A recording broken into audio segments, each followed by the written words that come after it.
You know that moment when you're trying to connect with your partner and it feels like you're talking to a brick wall? They pull away, change the subject, or give you the classic, "I'm fine." It's frustrating, isn't it?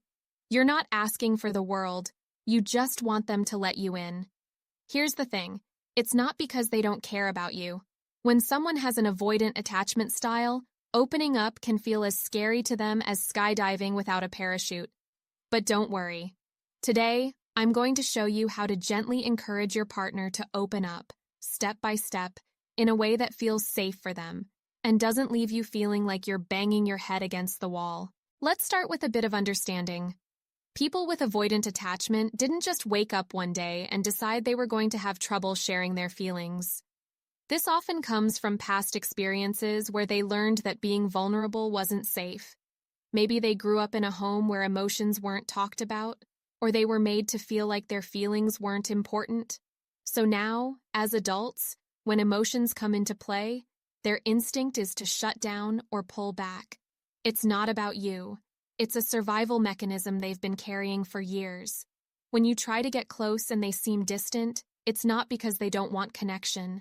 Deep down, they probably do. But closeness might feel risky or overwhelming for them. Understanding this is the first step to helping them open up. You're not dealing with someone who's cold-hearted, you're dealing with someone who's scared of being vulnerable. Okay, let's talk about what doesn't work. Picture this. You're feeling frustrated and you say something like, "Why don't you ever talk to me about your feelings?" Or maybe you ask, "Don't you trust me?" Sound familiar? While those questions might come from a place of love, they often feel like an attack to an avoidant partner. They hear it as criticism, even if that's not your intention, and it makes them shut down even more. Another mistake? Trying to force deep conversations when they're not ready. If they're already in retreat mode, pushing them to open up will feel like adding fuel to the fire. Avoidant people don't respond well to pressure. It only makes them want to pull away further. So instead of pushing, we need to find a gentler way to draw them out. Now, here's the good stuff. How to actually get them to open up. The secret is creating an environment where they feel safe enough to be vulnerable. It starts with shifting the way you approach them. Instead of confronting them with questions like, "Why are you being so distant?" Try something more inviting, like, "I noticed you've been a bit quiet lately. Is everything okay?" This approach feels less like an interrogation and more like genuine care. Giving them space is another big one. I know this can be hard, especially if you're someone who needs connection to feel secure. But for an avoidant partner, space doesn't mean they're rejecting you. It means they're trying to process their emotions in a way that feels manageable. Respecting their need for distance shows them you're not going to smother them, which builds trust over time. And here's a tip that works wonders. Lead by example. Share your own feelings in a calm and non-demanding way. For example, you might say, "I've been feeling a little disconnected lately, and I'd really love to spend some time together." This shows them that vulnerability doesn't have to be scary. It can be a way to build closeness. Here's the truth. Getting an avoidant partner to open up isn't a quick fix.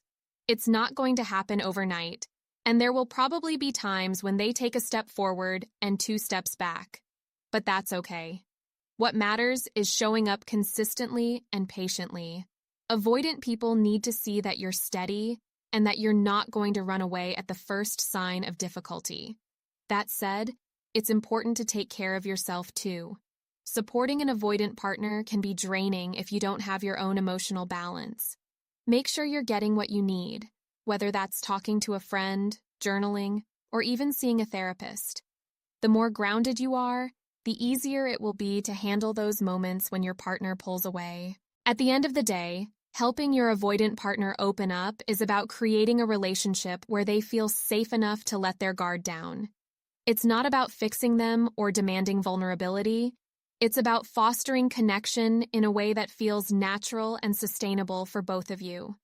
Be patient, be consistent, and remember, every small step they take toward openness is a big win.